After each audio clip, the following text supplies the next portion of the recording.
These are the new DropZero trainers from TYR, a very thin, very lightweight trainer that TYR says have, and I quote, unmatched flexibility, enabling your feet to move naturally and foster a deeper connection with every surface you train on. And I like that. There is a long list of benefits to training barefoot, from improved ankle and foot mobility and strength to improved balance and stability, both in and outside of the gym, which in turn leads to injury prevention and better posture across all ages and demographics. And I'm not alone in thinking that. There's athletes across the globe, from big wave surfing legends to the fastest sprinters in Great British sprinting history and prospect NFL athletes, that share my passion for training barefoot. But still, it's a very, very big step from a company that started off making swimwear for Baywatch. And there's a problem. They are not the only company that's noticed this need for less. Now, this shoe right here is the VivoBarefoot Primus Lite, a shoe that you might recognize from the channel that until now has been the heavyweight champion of minimalist trainers, winner of the Men's Health Gym Shoe of the Year award, and one of the biggest slices of the VivoBarefoot sales pie.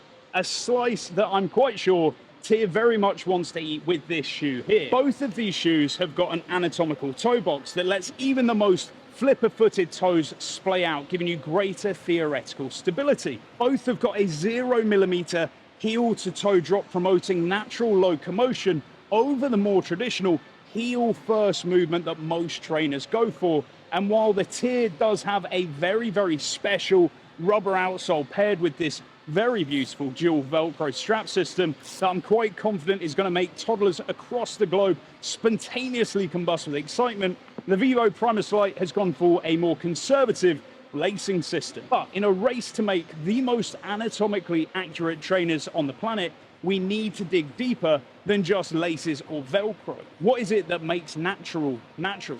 Now, of course, there is only one answer, one reason why people choose to wear these sorts of shoes while they're training over the latest and greatest Walking on Clouds or Nike collaboration. And that is, of course, connection. So with both companies producing their thinnest and most lightweight shoes to date, today I want to find out which one comes out on top, which will let you own a surface and by extension movement. To find that out, I'm going to put them through some of my favorite mobility, plyometric and strength exercises. The shoe that lets me fuck up the most, gives me the most confidence, and doesn't interfere with my movement patterns themselves wins. So let's get into it. For my mobility, I wanted to get into my hips and my spine, so I'm using this lizard lunge, and right off the bat there's much more flexibility in the lights than the DropZeros. The DropZeros are thin, but the Vivos are definitely thinner, so I can feel a lot more of what's going on in my foot as I rotate. Into squats, and the TYR's tongue is actually getting in the way a bit as my knees track out in front of my toes. The Primus Lites don't have that tongue, so I'm not having the same problems in them. With plyometrics, they're really evenly matched. Don't expect any impact absorption as they're barefoot shoes, so instead I'm relying on my body's natural suspension system by absorbing the impact with soft knees on landing. The goal isn't to bring your legs up onto a box, it's to generate as much upward force as you can. Last bit before I start lifting heavy is some kettlebell windmills and box step-ups. The TYR sole does come up slightly higher on the upper than the lights, so my foot does feel a bit more cut, but again, very evenly matched. The material on the TYR has started bunching under the Velcro strapping while I've been twisting, which is putting pressure on the top of my foot. That tongue is getting in the way again. It's more a matter of comfort and preference, but definitely not getting a similar issue with the lights. I figured a good loaded movement to test these out would be a power clean and split jerk. You might not train the same way as I do, but it's a full range, dynamic, compound movement. Basically, using lots of different muscles and jumping and catching, so if there's any big faults in these shoes, I'll find out here. Too hot for a shirt. I was really curious if there was going to be a big enough difference between these shoes. They look the same, cost pretty much the same, $160 a pair, but there's actually a very big difference that I'm starting to notice now I'm moving some weight, and I wouldn't consider buying either of these shoes without knowing what that is. I've been meaning to start a shred, but I keep having bacon, egg and waffles every morning for breakfast.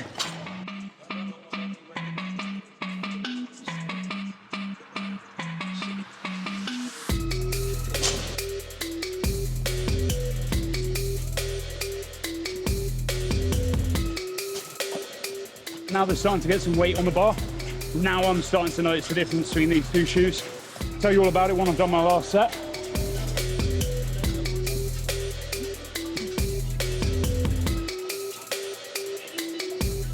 Sloppy rep, but we'll take it. Right, let's go somewhere quiet, have a quick chat.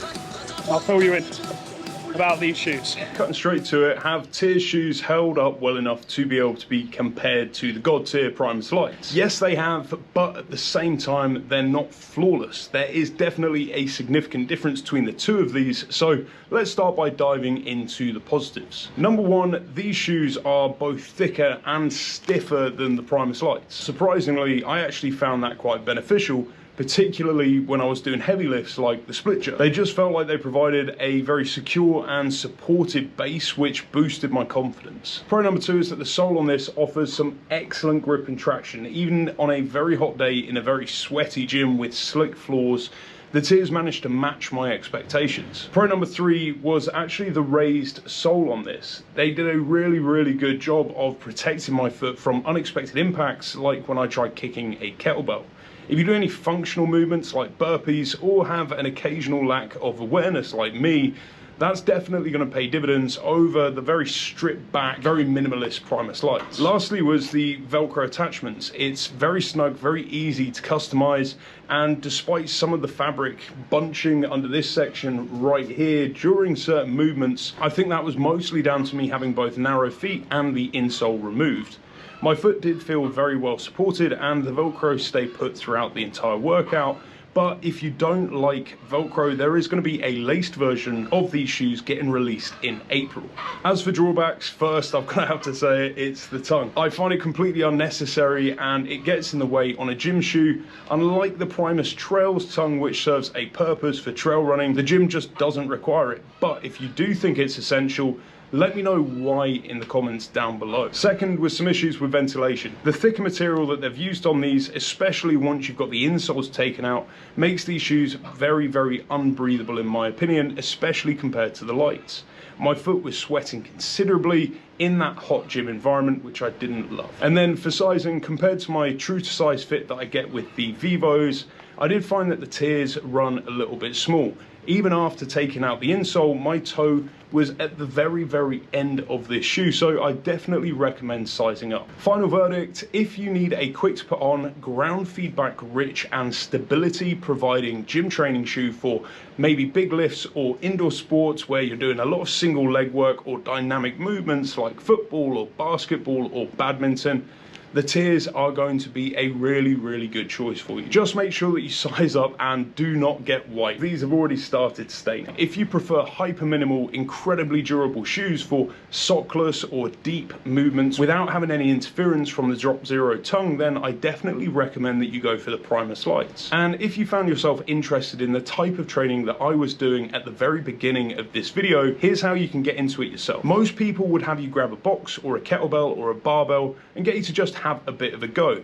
Now, we don't recommend that you do that because quality movement stems from body weight mastery. And for most people, especially if you haven't been doing this type of training for a while, going to your absolute end range, especially with weight, is just going to be inviting injury, and nobody wants that. So instead, I recommend you do this. 1, explore and find your end range where you can comfortably move with zero load. 2, use bodyweight movements that complement your limitations to get stronger and more mobile. And then 3, over time, open up a greater and greater amount of end range, eventually adding load. It took a lot of trial and error for me to figure that out by myself, but after studying under some of the best strength conditioning coaches in the industry, it's become second nature. And when we use those same techniques with Joe right here, he managed to go from this to this in 8 weeks. You can find out more about how we can help you do the exact same thing with our Bodyweight Mastery Strength Project. The link for that is in the bio down below. If you have got any questions, please make sure you let me know in the comments section. And while you're down there, make sure that you support the channel by pressing that subscribe button if you haven't already.